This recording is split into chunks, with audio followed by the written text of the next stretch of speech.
What's going on, family? I'm just here to remind you that you can get yourself a copy of my new book, On the Shoulders of Giants, Volume 4, The Caribbean, by visiting my website, www.ontheshoulders1.com, and help support me as I continue on my mission to make sure that my people have our information, even though, there are many people trying to stop us from learning our history. But hey, we can teach ourselves. And one of the tools we can use is my new book, On the Shoulders of Giants, Volume 4, The Caribbean. Remember, visit my website, www.ontheshoulders1.com, to get your copy. And I appreciate your support. Stop saying the black this, the black that. Stop it. I say cease and desist. You see? Give these people their own identities. Cease and desist. The comparisons, when I hear seasoned, like the elite of the elite August Wilson actors that are living. Some of them I know, and some of them you don't know, and they make these comparisons to Shakespeare. I wince for them. Hey, family. How you doing? Welcome back to my On the Shoulders of Giants YouTube channel. If this is your first time viewing my channel, viewing any videos by me, welcome. I am Joseph Ward, the author, founder, and creator of On the Shoulders of Giants. And On the Shoulders of Giants is a platform where I tell the stories of the sung and unsung heroes of the African diaspora, as well as telling stories about our African culture. And I just want to make sure I play my part in making sure that our African people globally have access to the information and the history of our people. Because our history, especially in America, did not start with slavery. We have a long storied history, and I just do my best in playing my part in making sure that the heroes of our African past, the heroes of our African diaspora, are displayed, and our next generations can know who we are and where we came from, and the amount of accomplishments that we have made throughout the millennia, because our people have a great history. So got a treat for you all today. I know it's been a while. It's been a while since I've done an interview, and I said, man, you know what? This will be a great time to go ahead and get my interviews and things started back up, because I got some new things that I am bringing to you, and I'm gonna tell you all about that. But I want to go ahead and not waste too much time and go ahead and get into this. So, I got a phone call a couple weeks ago, and one of the great things that I love about doing this YouTube channel and just doing my platform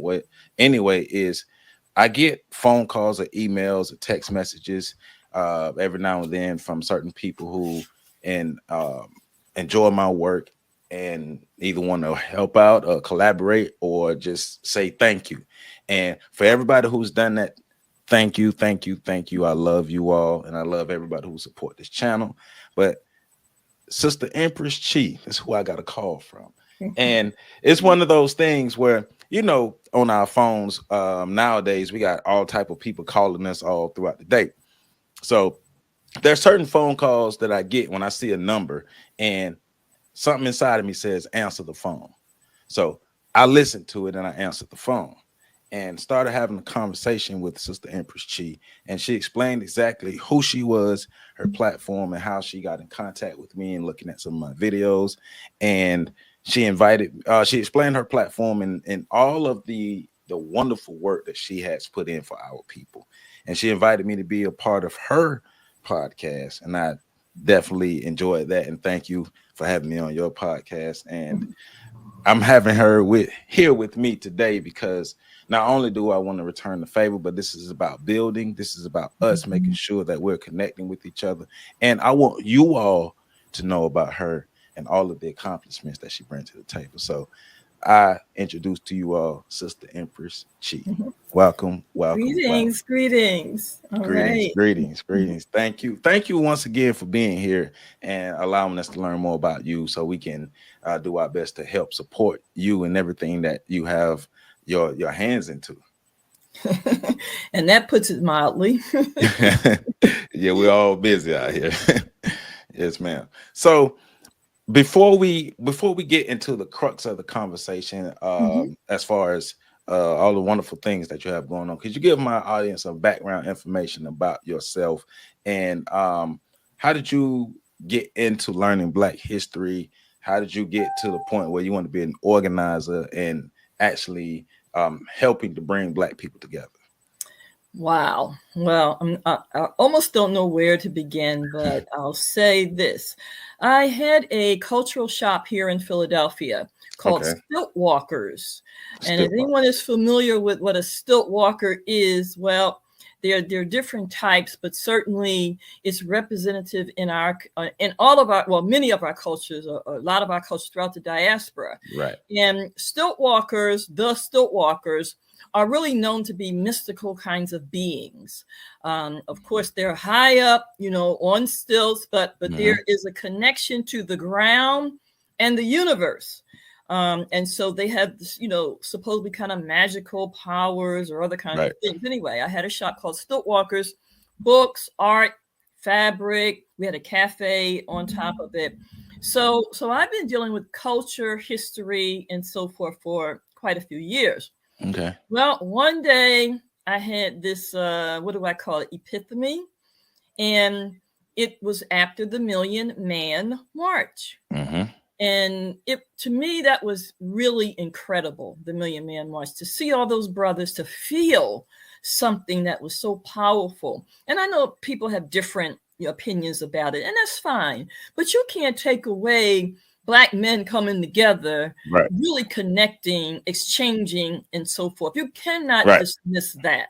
Okay, you might have some other issues, but you certainly can't, diminish that.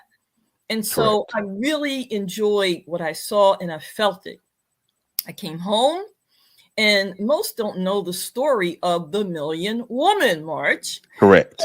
And that is, I'm the founder, I'm the originator, the visionary of the original Million Woman March.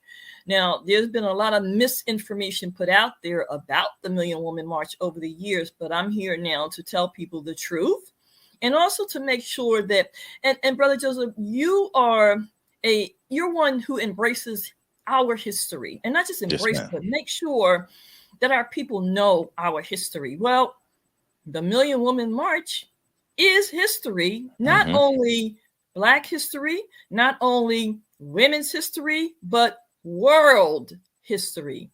And for some strange reason, our people who are historians, scholars, educators, don't seem to really want to talk about it, mention it, research it, and definitely not support it, even though we've been doing it for 25 straight years. Now, to go back to your question, so I've been one to appreciate it and embrace our history and culture for a while, even as a student in college. When the Million Man March happened, for me, I felt something and I heard something. So I came back to Philadelphia and I called Chicago. And at that point, I just wanted to be involved because I figured, okay, here's the Million Man March. So I know they're going to be doing the Million Woman March at some point, right? Well, I called Chicago. I called the nation in Chicago, their national headquarters. I said, listen, the Million Man March was incredible. I really would like to be involved. They said, huh? What Million Woman March? What were you talking about? I said, oh, I just assumed that since there was a Million Man March, there would be a Million Woman March. They said, no, we don't know anything about what you're talking about. I was like, okay. So then I called DC and I called the group that I knew was the women that was connected to the Million Man March. And that was the National Council of Negro Women. Right. So I called them in DC. And once again, I said, listen, I would like to be a part of the Million Woman March. Sign me up now. I want to volunteer. I want to get involved.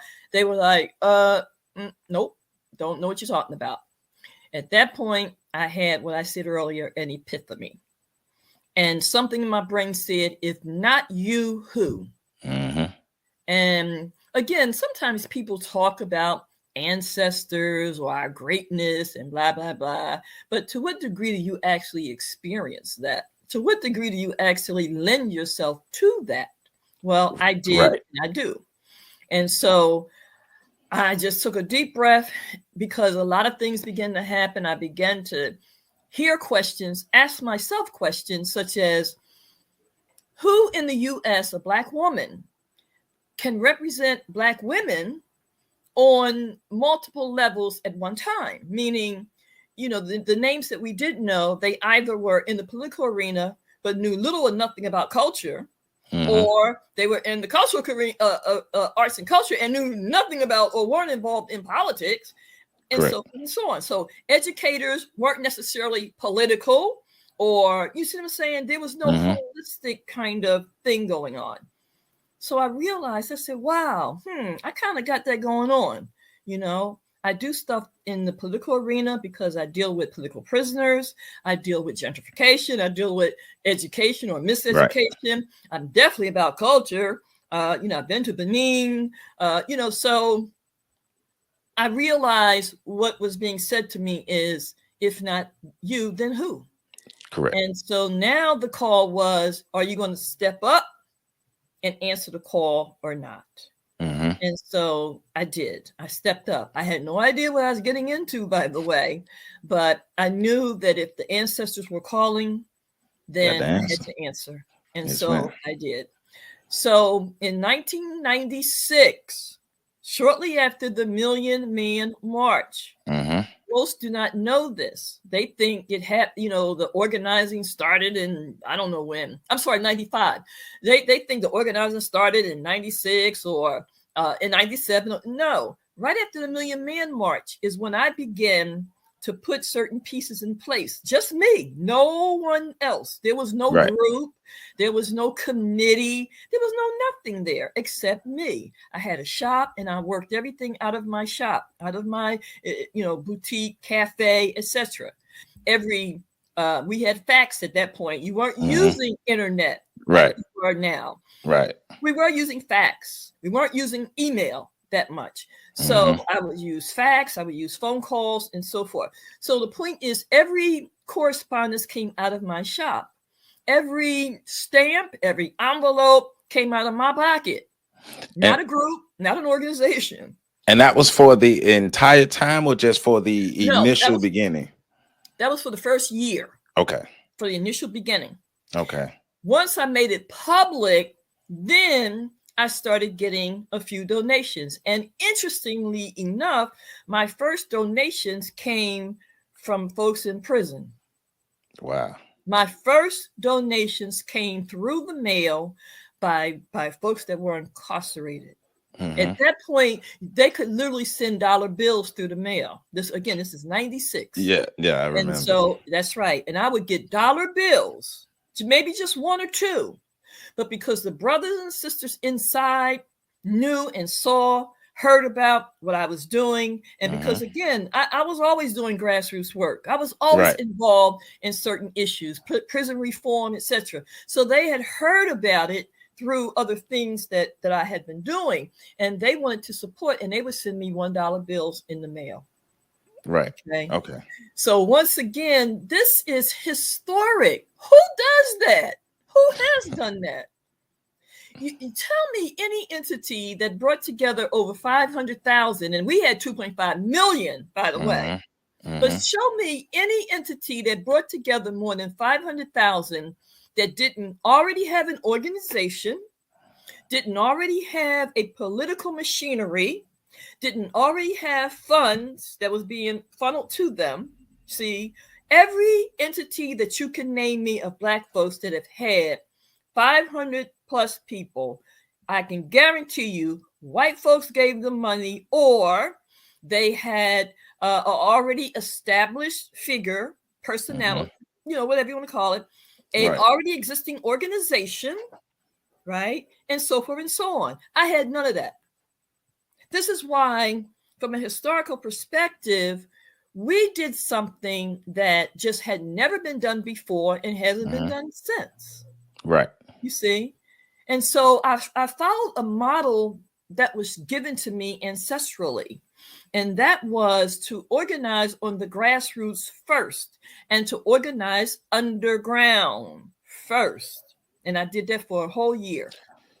So I have a question with that, because I see organizing on the grassroots level.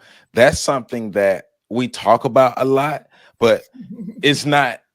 And we'll, because I've been a part of a lot of efforts and organizations who are trying to or attempting to organize on the grassroots level. You know, you could get the flame started, but it dies out. How are you Sure. able to get that flame started and to keep growing and growing? Again, when you do things from a different perspective and even, I dare say, a higher perspective, then those are other elements and dynamics. So I followed a tradition. For example, when you look at the civil rights movement, when you look at the Black Panthers, even though they didn't last long, but certainly when they was moving and doing, they was moving and Right. doing. They got Right? going. Yes. And I mean, seriously. Yes. Now, of course, there's some that disagree, because, you know, to have dogs sicked on you or to have fire hoses placed on you and then you just lay there and all that. I mean, of course, in later years, people said, no. But see, I kind of, when I, especially people in my generation, when Sure. I have people in my generation trying to poke holes at that, you know, I try to remind them, hey, remember, we're trying to even do just a fraction of what our ancestors did. That's right. We have such a problem organizing nowadays with egos and all other things in place that we're looking at them and we're trying to criticize what they're doing and we can't even get started. But so Brother Joseph, that wasn't, I mean, yes, that too, but they had egos too. Okay. Right. Understood. Oh, because if you learn of some of the inside stuff that was going on, you'd go, how on earth could they even do it with all of what was really going on? You have to really know, and you study history, but many don't know. People hated Dr. King initially. Yes. And I'm talking about people in his own circle, other preachers and all of that. Right. And they hated the fact of the popularity that he was getting and that he was so young and blah, blah, blah. So, but the fast forward, what I'm saying about that era is, you know, there's no one way to do things. This is what I tell folks, that, okay, that was the civil rights era. That's how they did it. And that's fine. Brother Malcolm was in that era too, and he wasn't doing it like that. Exactly. Did something different. So, you know, yeah. So let's take it all in, examine it, take the good, and go from there. That's what I say all the time. So I looked at the civil rights thing. I said, now, them people were bad. Meaning good, you know, meaning, man, they were organized and knew what to do, how to do it. They were trained, etc. See, that's because they were serious. A lot of folks today, they ain't really serious. They deal with hype. They deal with the moment. They deal with the crisis of then.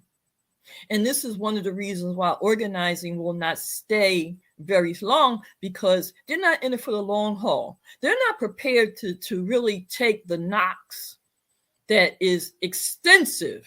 They'll take it for a period, but after that, they're going in the wind. Because for some people, this is really a fad or a moment in time. Right. You see, so when you're dealing with that, and unfortunately, that's where a lot of folks are of any age group. See, I don't deal with age stuff like this is the millennial or this is the, no, because when you're in a war, we're in this together. Then everyone is integral. Right. When you look at China, when they fought for their liberation, it was men, women, and children. And that is how it is in any war. We think because we can still turn on our TV and get on the phone and that we're not in a war. But yeah, okay. We're in a different time. Exactly. Right. So to answer your question again, how was I able to maintain a continuation? Well, because I understand the traditions of our people. I know that all over the diaspora, there are marketplaces all over the diaspora. So when you know the science of our people in terms of how they do what they do, when you really have embraced that, then you're able to grasp what to do, how to do it also. So the point is, All over the diaspora, there are African marketplaces. This is how folks live, survive, etc. It is the women often who are really the managers of the marketplaces. So I knew this. So my strategy was, before I got big and put everything all over the place, what I did was gave my flyers to Black vendors. See, I had a shop. And what happened with my shop, it was an open marketplace in that, particularly in the summer, brothers and sisters would come to my shop, particularly brothers and sisters who were here and were what we call African continentals, meaning they came from the continent. A lot of them was able to be here and survive because they would get goods and they would take them to different festivals or shops and sell them and then send the money back. So we knew that, and we interacted with the whole network of merchants. They weren't just vendors, they were merchants. They would go from city to city. So when brothers and sisters would come to my shop, we would always buy from them for our shop. I would give them flyers. They would take their flyers. If they came to Philly, they was on their way on a route, right? And they would then go to New York, Chicago, LA. They would go all over during the summer in their vans, literally on the road. So I gave them my flyers. And for every festival they went to, they would have my flyers. Gotcha. See, I didn't need the internet. I didn't need Facebook. I didn't need CBS. I needed our people. That's all. And that's exactly what happened. And that's why when all of this, all these people just came out of nowhere, they were like, how could this happen? What, how? They didn't know and understand because they don't know African people like that. Right. You tapped into the proper people to, well, that were connected and within the network that was growing, and that was sharing information and letting people know, hey, we have this Million Women March coming and you need to be a part of it. So yeah, that's amazing. So the exact date that the Million Women March on was October 5th, 1997, correct? No, October 25th. That's what I mean. I'm sorry. Right. October 25th, 1997 in Philadelphia, Pennsylvania. So take us back to that day, because you giving us information about how you were able to get the organization and everything, and your idea of the concept. And I like the fact that, you know, you called the nation and you called the NCNW and like, hey, okay, what's next? Okay, so you are not going to do it. I'm going to do it. So we're October 25th, 1997.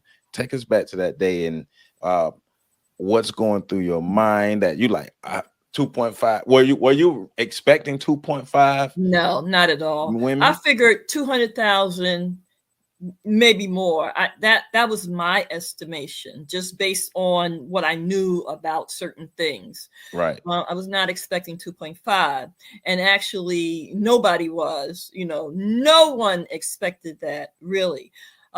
So October 25th, 1997.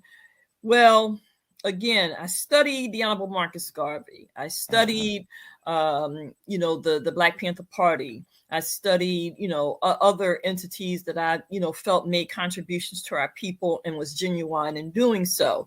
So I created the 10. It started out 10 platform issues. It ended up 12. People don't know that, but it did. We had 12 platform issues. And interestingly enough, one of them talked about COINTELPRO. Another one talked about the crack cocaine epidemic in our community. Another one talked about we need to have our own Black-owned educational institutions. These were part of our platform issues. Even then, we were talking about self-determination. Right. And again, Million Women March came out of self-determination. After I put my own money up from my pocket, we raised the rest of the monies to facilitate everything, because the city of Philadelphia and the insurance and all that stuff costs, right? And so, you know, again, we sold pies, we had different events and all that to raise monies. There was no corporate sponsoring. Wow. None. You see? we demonstrated what some talk about. We did it. Right. Right. See? And so we gave people the model. Now, I have to tell you, over the years, I've been very disappointed because I would have thought that our people who are in the what they call the finance and economy, economics, I would have thought that they would have like called or something and said, "Sister, can we talk?" Right? No. Because the Million Woman March generated over a 3-day period $25 million. Dang. In the cities, so in Philadelphia and surrounding cities, in terms of purchasing, staying in hotels, eating, it generated right. And now that wasn't my plan. I was, I never did anything like this. So I wasn't expecting, But that's the best part about it, though. I know, but it went to other people. That's the problem. Gotcha. Right. But gotcha, I didn't know. I didn't know. Right. Gotcha. And no one there. It was no one to even help try to even guide me into what I was getting into. So I could have really did some things just a little differently if I'd known, but I didn't. This was on the job training. Right. Right. But now I know. Okay. But anyway, so again, we showed this, but again, I was disappointed in various people whose profession and field of expertise was finance. To this day, after 2 decades, none of them, and I'm going to name names later because I've reached out to people that many are recognized on a lot of the social media networks. You will know these names. I literally have reached out to them to see if we could partner, and they would ignore me. I just want people to understand we're in a very interesting situation. Mm-hmm. So now what I've realized is how to do what I need to do, which you'll hear about later, to raise at least $2.5 million again. Because I did not benefit from any of what happened 25 years ago. Gotcha. I did not benefit from one dime. Gotcha. So what venue did what venue did you have the Million Women March at? Because I'm not now me asking you this, having never been to Philadelphia, but I'm just trying to picture in my head 2.5 million Black women in one area. Okay, well, I'll send you some of the footage, but again, I knew certain things. For example, Philadelphia had a few years ago the Pope, right? Mm-hmm. And needless to say, it was 1 million people on the Parkway with the Pope. So I knew that an area in Philadelphia, as in every major city, if you understand how cities are structured, particularly if they're major cities, Chicago, New York, etc., there's going to always be a long strip somewhere in your center city area, because they always have festivals of some sort, you see. So I knew that. I knew that there was an area in Philly that could accommodate at least 1 million people. Right. And that for Philly was known or is known as the Benjamin Franklin Parkway. Okay. So initially, I was going to do it in D.C. because the Million Man March was in D.C. and I knew that you could do that kind of event in D.C.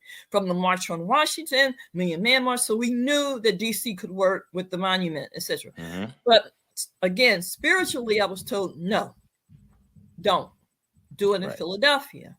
And I'm like, okay, why Philadelphia? I had no real reason other than I was more familiar with Philly, but it was much more to it than that. And I didn't realize it at the time. Right. Okay. For example, let me share his story. Go ahead. For you. Where's the first art museum in the so-called United States? The first art museum? That I do not know. Where's the first library in the United States? The first the library? Mm-hmm. Okay, and I know you wouldn't know because you're not from Philly, but it's Philadelphia. But here's what you should know, and others, and why I begin to connect the dots. And so the art museum is in Philadelphia as well? Yeah, the first art museum that was in America is Philadelphia. The first library, free library, is Philadelphia. But this is what really kicked it off for me when I began to just follow what I was, feeling. And it's this. Where was the Declaration of Independence and the Bill of Rights signed? It was in Philly, right? Where is the Liberty Bell presently? Philly. Where was the first White House? Philly. That's right. So I began to realize something, that if you're going to deal with certain things on another level, you need to go from whence it comes, how it started. So the first White House was Philadelphia. Not only was it the first White House with George Washington had his slave house next to the White House in Philadelphia, which is across the street from where the crack bell is, the Liberty Bell. Right. Which is across the street where the Declaration of Independence was signed and where they met for the congressional and so forth and so on. So I began to realize, I'm like, this is getting interesting. How is this applicable to us? Well, again, I began to realize that I was now building a movement. This was not just an event. This was history connecting to history in such a way that you could demonstrate and show that this government never intended for us to be anything other than what we were from day one. Right. From day one. So all this other stuff with, things have changed and all that. Yeah, they changed, but you better understand that all of what you heard was never to be for or about us. Never. That was never the intention. So let's get real, because we were listed as what, 3/5? Yep. Okay. So we began to we were able to start really educating and diving into some of the real dynamics of what enslavement really was and is, but also show the serious contradictions that Thomas Jefferson was one of the signers, that at least 5 of the presidents owned slaves. Right. Total contradiction. Et cetera. So we were to give people now a visual in doing what we did. Note, we went from the river, which is where our people were brought. It's called Penn's Landing. This is where William Penn came in at Penn's Landing at Delaware River. So we assembled there first. Then we marched or walked over to where the so-called Liberty Bell is in George Washington's house, where it was. We went there. That was our first stop, was the river where they brought our people at. We did libation, recognized the ancestors. From there, we went over to the so-called White House where the Liberty Bell is, again, and recognizing what happened. Then we went over to the Parkway. Now, who was one of the architects of the Parkway? Again, most in Philly don't even know this. In DC, you had a Black man who was instrumental in Banner, right? Well, guess what? You had a similar Black man here in Philly. The Parkway, the library that I'm telling you about, which is right across from there, and also the art museum was partially designed by a Black man. Julius Abellos is his name. Julius Abellos? Okay. Yep. And so if you just Google in, who's the Black architect that was involved in the art museum building, the library building, and the Parkway, you will see his name, and he's a Black man. Now, if you look at the Parkway from an aerial position, it looks like an ankh. It looks like an ankh. Okay. And the place that's called Elkins Oval, and when you see the oval, you'll see the extending parts from the oval that looks like fallopian tubes. But yeah. It's, again, I just follow what I was being told. A lot of this other stuff came later, right? But the thing about the Elkins Oval is also where they used to sell us. Okay. They used to sell us at Elkins Oval, right? Mm-hmm. Again, this is on the Parkway. So all of this stuff began to really I'm like, wow, we're living history. Yeah. And so the Million Woman March brought 2.5 million together physically, not virtually, and in one location. Mm-hmm. So for our historian folk, the Million Woman March is etched in stone, meaning we will always be the largest gathering in the world because it happened in the 20th century. So if someone did something tomorrow or next week or whatever, and they have 50,000, 50 million, but it's okay. Because for the 20th century, we're it, y'all. We are it. So that's why I'm like, why don't people recognize us? Then I begin to realize that the only thing that promotes, shall we say, great kinds of accomplishments is when you're connected to the enemy. Yes, oh yeah. Oh, we know we speak truth over here, so yes, we understand that. Right, and see, and that's interesting. Right, and again, I've always been self-determined oriented. Yeah. And very careful about who I align myself with, and I don't ask permission from white folks or anybody really. And so all of the entity, and I don't profess a religion. That's your other thing. When you get recognition, you have to be one or two or three areas of operation, either the political arena, which means you're representing a party or something like that, a religion, okay, or some other stuff. The point that I'm making is none of those was any of my motor operandum. I don't advocate any religion. I'm spiritual. And actually, my honorary doctor's degree is in African religion. Yes, okay, because I started out in college as a religion major. And then over the years, I developed my own research and et cetera. So the great Kwame Nana-Shanti, Dr. Kwame Nana-Shanti, made arrangements for me to get a doctorate degree. After he saw my work, he said, "Oh, man, sister, you've done enough to get this." And so he set it up that I was to get an honorary doctor's degree in African religion and ritual. Right. Because like I said, anybody that studied the Million Woman March had to know that it was something really divine about that. That didn't just come out the clear blue sky. Right.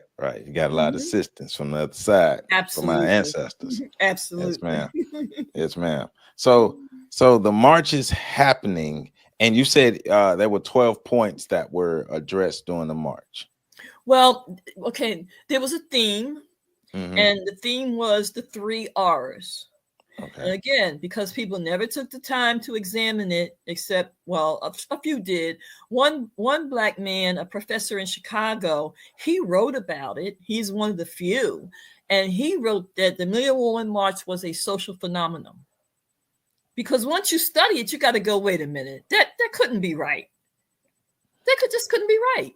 But, once you realize that it did happen just like that, then you have to say, okay, this is really something. But so the theme was the 3 R's. The 3 R's represented repentance, resurrection, and restoration.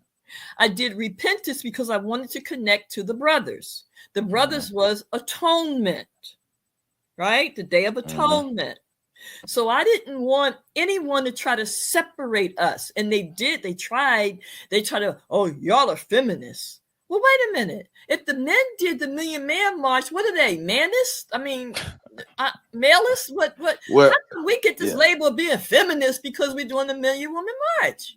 Right? But I was one step ahead of them already because I had already designed it in a way where it was connected to the mother of civilization. And so by presenting it in that way, I was able to curtail the excess nonsense. So but people wanted to let, oh, you're just talking about the women. You're just talking about the sisters. I'm like, what? And that was just a way to try to, lessen what we were doing. So the 3 R's was connected to the first one, repentance, was connected to the brothers, atonement. But ours wasn't atoning for, like the brothers was kind of, we're going to atone to the creator, whatever. That wasn't us. Ours was repenting for playing any role in allowing what happened to us as a people. Mm-hmm. You see, we were repenting for some of that. Okay. Whatever stuff we could have helped do or could have done to change it or whatever, we were repenting for that. Okay. Gotcha. Not for this all this other stuff, Adam and Eve stuff or whatever. Okay. Right.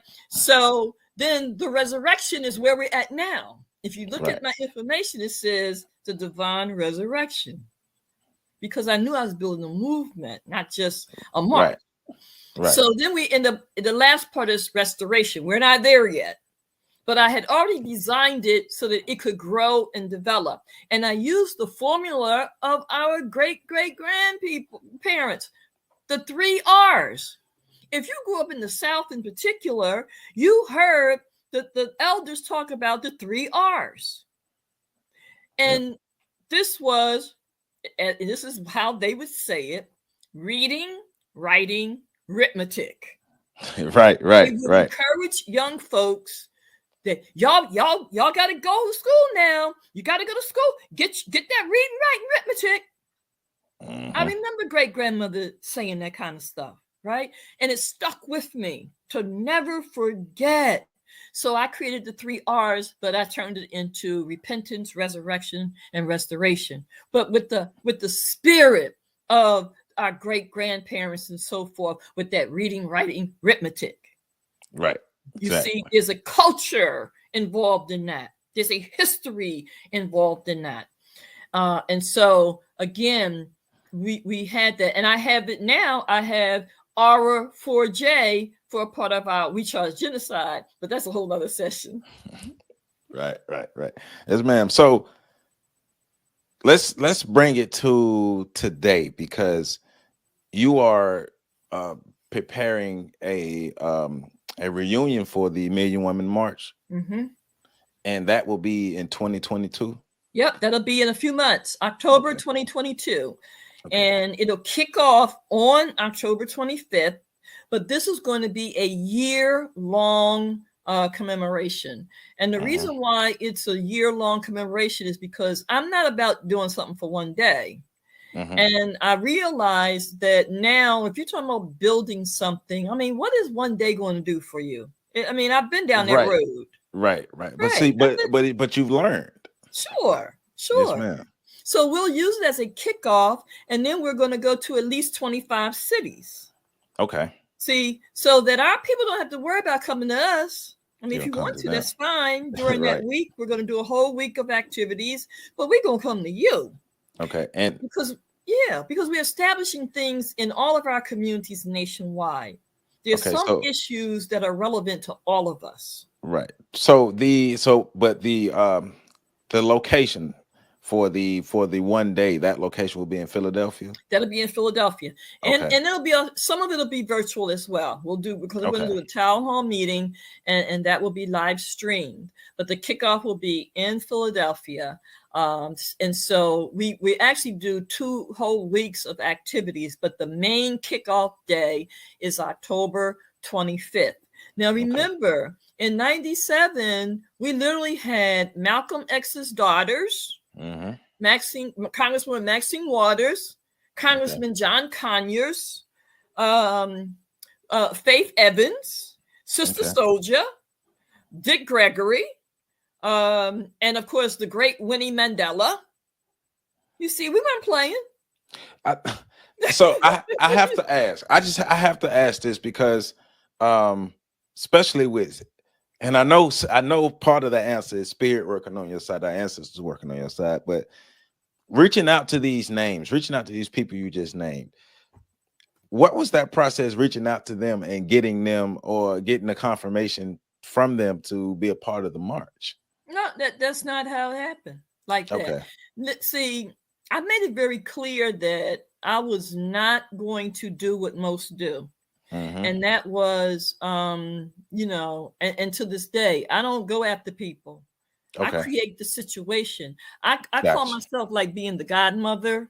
I give you an offer you can't refuse. Okay. Right. So all I do is create the platform and the visual, and anyone that got any sense of a certain type, they're gonna either want to be a part of it or whatever. So Gotcha. once people saw that, wait a minute, this is actually going to happen, because people started, but it started buzzing. So people started calling us, right? Gotcha. We didn't call Jada Pinkett Smith, right? But Will is from Philly, and I know there's a lot of controversy with her now, but she was there.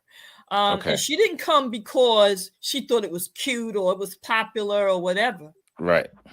No, the people that came, that participated, they didn't come because they thought it was a photo op. They saw that this was real. They saw that they could feel it, right? And so they knew that this was something they needed to be a part. In fact, Dr. Dorothy Height, who was she's an ancestor now. She was the president of the National Council of Negro Women. Now, I have to say, I did not get a lot of support from Black women's organizations directly then or now. Okay, because I'm not in the girls' circles. Right. You see? I understand. But right, and at another time we'll go more into that. Right. But Dr. Height was a grand matriarch, right? She wore many hats, and if you've ever seen a picture, you'll see she wore many hats.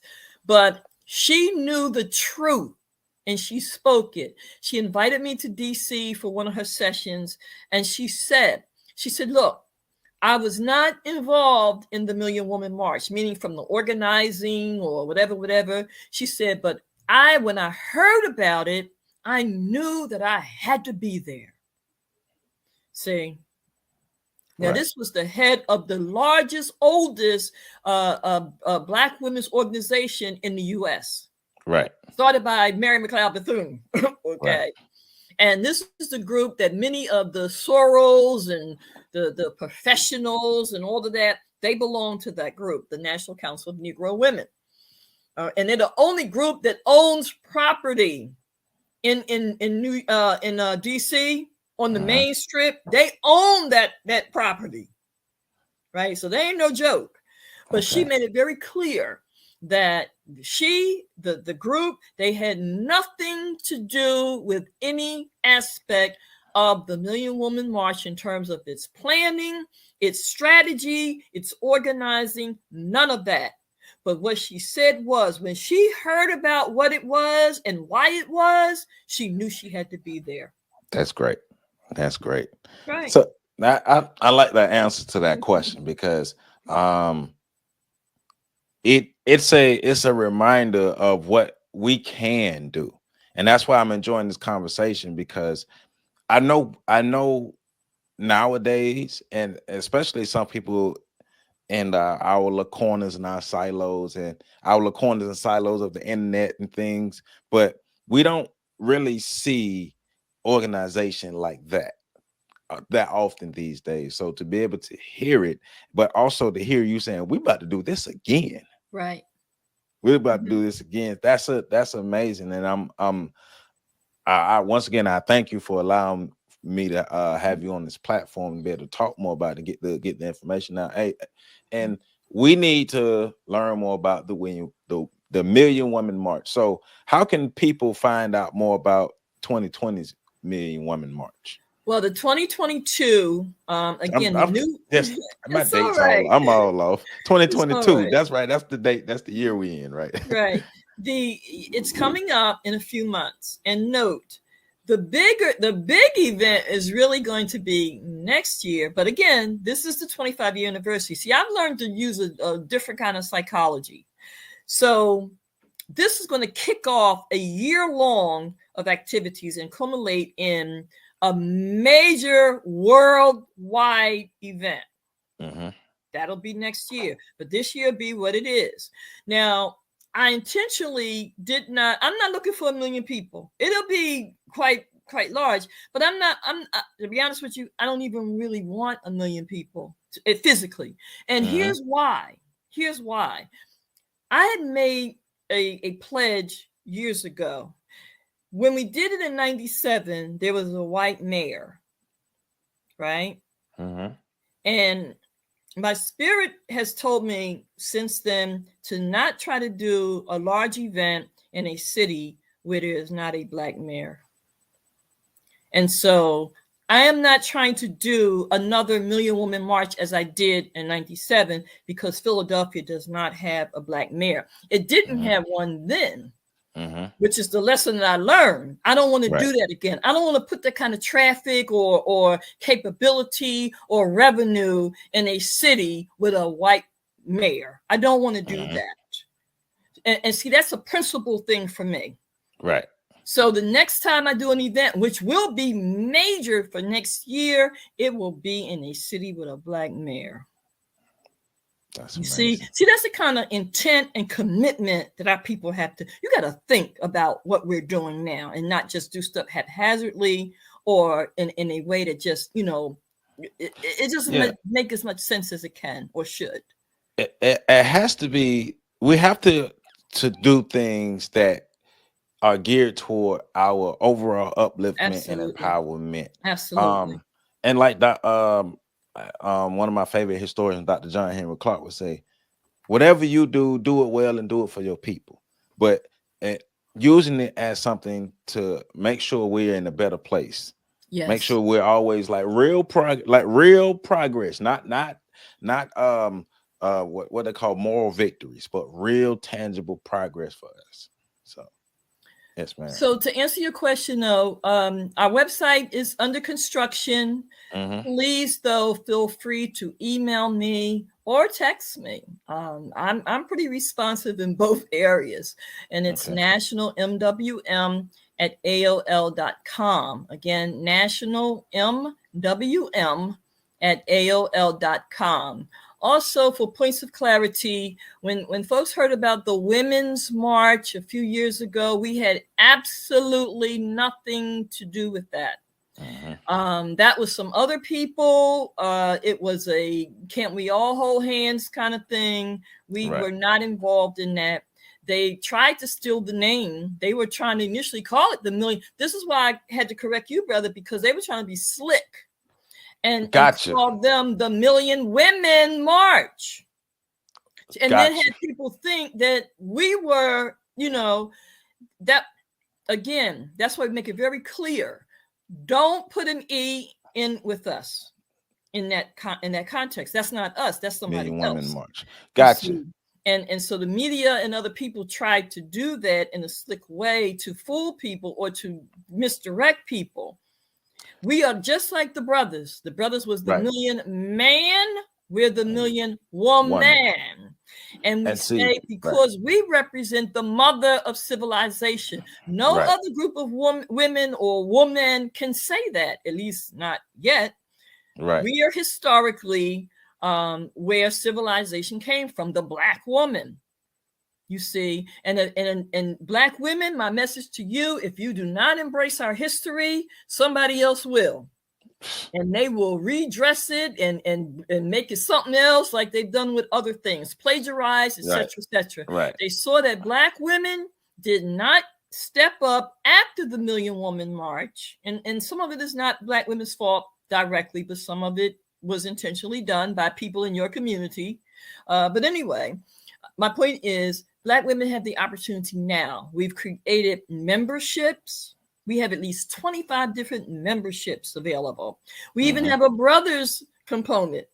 Brother Joseph, hint, hint. Brothers in support.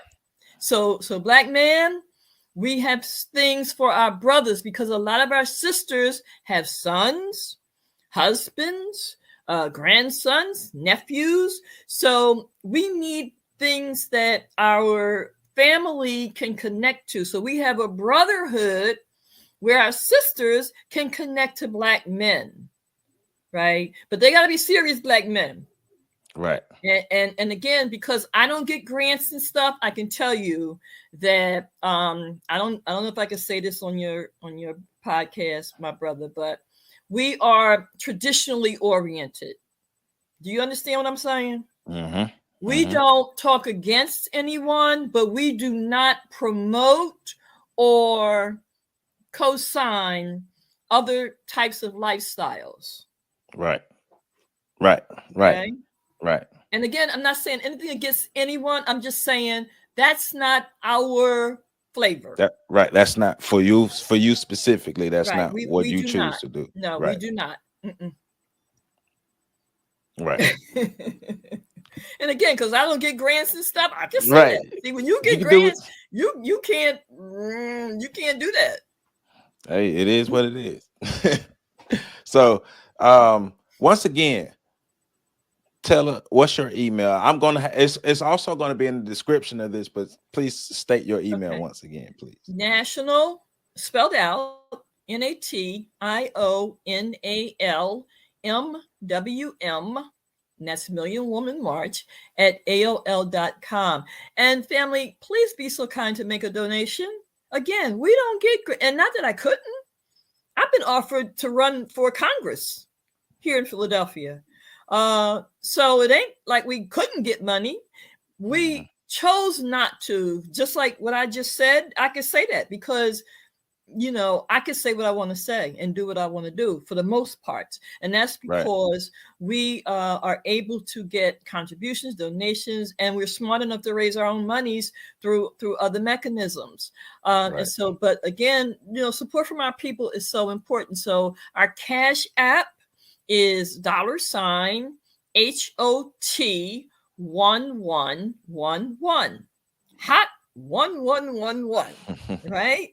And then we have PayPal, and that goes to our We Charge Genocide area, and again, that's nbhrproject@gmail.com. That's our PayPal. Again, nbhrproject@gmail.com. And that stands for the National Black Human Rights Project. Because again, the Million Woman March, yes, it is pretty much for and about our women and girls. That is a primary. It also, of course, includes the family. But the We Charge Genocide is about all of our, you know, it's 21 areas that we're charging the United States government with crimes against humanity. And so we're talking about environmental racism, prisons. Is 21 areas that we're citing as crimes against humanity as it pertains to us for 400 plus years. And looking at Brother Malcolm's work, which, by the way, this is the month that he was literally in Africa in 1964 to address the African Union about human rights violations of Black people in America. So we're continuing the work of Brother Malcolm X, Queen Mother Moore, Dr. Robert Brock, Paul Robeson. He took the petition to the United Nations in 1951. And William Patterson, another lawyer, and for y'all that don't know that Paul Robeson was a lawyer, right? Also, William Patterson took it to Paris, France, 1951. So what we're doing is continuing the work of some of our ancestors. And so we're getting ready to charge the United States government with crimes against humanity. And for those again that do not know, behind me is a poster. I don't know if you can see it, this one right here. This is in regards to the Decade for African People, which we are now in. But your politrickster is not going to tell you that because they keep this kind of information exclusively amongst the so-called elite. The point is, right now we are in the International Decade for African People. So other peoples that are of African descent all over the world have been meeting, strategizing, putting things together to get ready for 2024, Why? Because that is the end of this decade of international African people. And any group, nation, or whatever that has a plan of action or proposal or whatever, they'll be able to present it. And so this is what we're doing with the We Charge Genocide, to make certain that our plight, as well as our position, as well as our plans of action, is clear to the world, particularly amongst other African people. So when we do the We Charge Genocide 21 Summit in September, we're going to have what's known. Now, Brother Joseph, this is good for you. Have you ever heard of a plebiscite? Yes. Okay. We'll be doing pre-plebiscite sessions. Okay. And this will begin to put us in place to start developing societies, independent societies, and then a nation. Okay. And we can't wrap this up. We can't wrap this up without telling people about New Day Resurrection and Liberation. Sure. We gotta talk about it. Again, we're on every Saturday night, 10:30 p.m. We are now in our 13th year of independent communications, Black media, speak truth to power. 13 straight years, right? We pay for it ourselves. And we've had, oh gosh, we've had so many people. You can just go to the archives. But every Saturday night, 10:30 p.m. Eastern time. If you miss it, it's okay. It's in the archives. You can hear it anytime. You go to www.blogtalkradio.com/Empress Chi. Again, www.blog, that's BLOG, talk, TALK, radio, radio.com/Empress Chi, and Empress Chi is EMPRESSCHI. For those who don't know, my name is, well, that's part of my name, Chi. My name is actually Chionesu. Okay. And so, because Black folks tend to want to mess up our own names, I made it real easy. Yeah. And so people just started calling me Empress Chi. Right. I always tell people they didn't have no problem with saying Schwarzenegger. I said it all the time. You can say all these other people, 17-letter Eastern European names. If you can mess up our names, right? Okay. Right. I get the game. Right. So, and it works out because they say I have a lot of energy, which I do. And in most cultures that have any real substance, Chi, CHI, is pretty fundamental in a lot of cultures. So it worked out. Yes, ma'am.